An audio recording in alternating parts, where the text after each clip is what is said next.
दोस्तों, आज की कहानी है सासू माँ ननद जी का ऐसे बार बार मायके आना ठीक नहीं।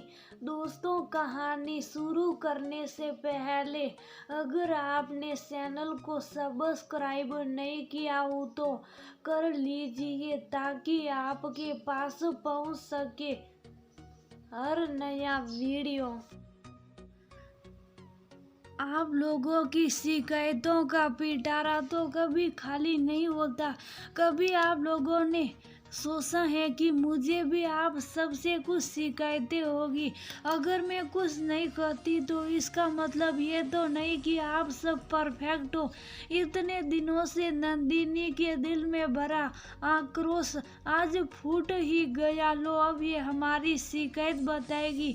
जो कुछ शिकायतों का टोकरा चलती हो वह हमें बढ़ाए कि हमने क्या गलती की है। सास निरुपमा जी बोली। हाँ नंदिनी, बताओ तो सही कि कौन सी शिकायतें हैं तुम्हें मेरी माँ से।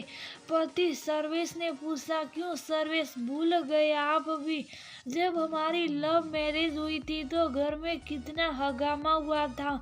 मानती हूँ लव मैरिज को स्वीकार करना माँ बाप के लिए आसान नहीं होता, लेकिन जब 2 साल बाद नीरू दीदी ने नंदोई जी से मिलवाया तब मम्मी जी ने कह दिया कि आजकल तो बच्चे खुद ही जीवन साथी पसंद कर लेते हैं।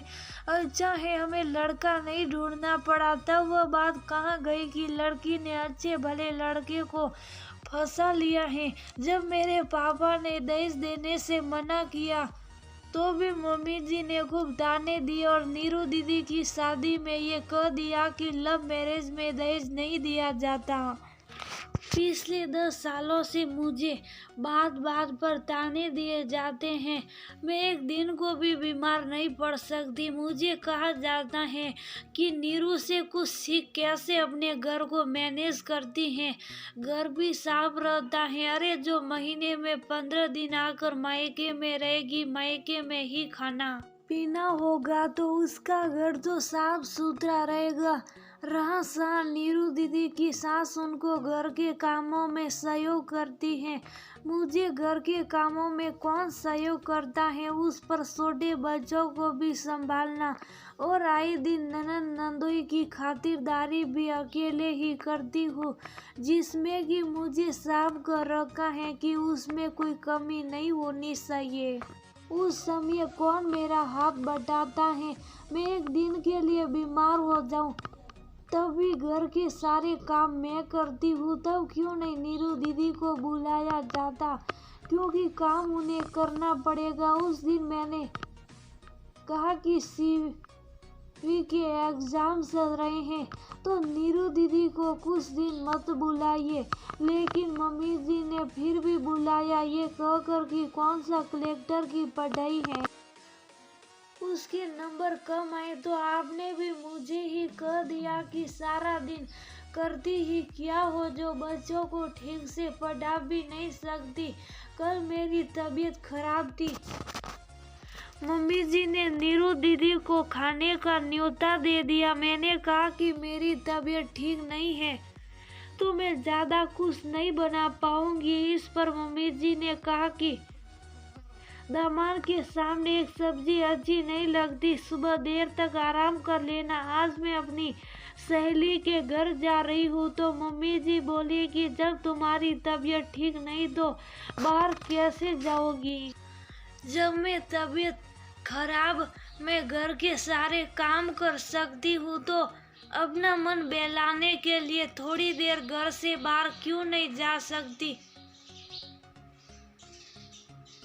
मम्मी जी का ताना हमेशा यही रहता है कि हमें देखो अपने दामाद की कितनी खातिर करते हैं और तुम्हारी मम्मी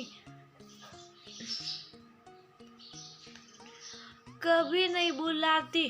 सर्वेश, मेरी मम्मी का भी मन करता है कि उनकी बेटी दामाद उनसे मिलने आए, उनके हाथ का खाना खाए, लेकिन जब भी फोन करके मम्मी हमें बुलाती हैं तो मम्मी जी हमें जाने से मना कर देती हैं। हाँ, इनको भी दे जाओ तो ठीक है। क्या ये दीदी की सास को बुलाती हैं? तब माँ बेटी को अलग में बात करनी होती है। बस यही शिकायतें मेरी जो मैंने आज तक नहीं कही, लेकिन मम्मी जी की शिकायतें कभी खत्म नहीं होती, इसलिए आज मुझे ये सब कहना पड़ा। कहते हुए नंदिनी रोने लगी। मम्मी, नंदिनी सही कह रही है। मैं भी कुछ दिनों से पैसे बात करने वाला था। नीरू का इतना मायके आना ठीक नहीं।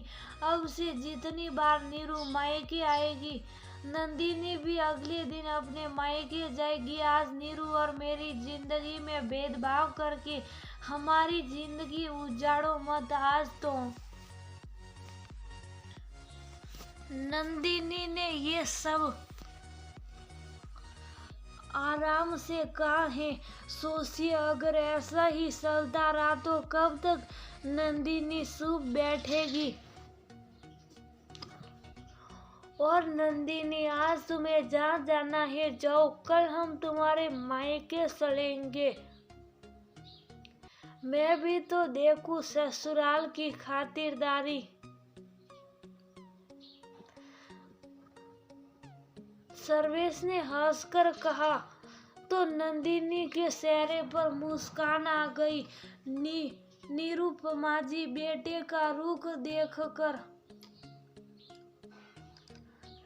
चुप हो गई। अब सोच रही थी कि बेटे बहू की शिकायत किससे करूं।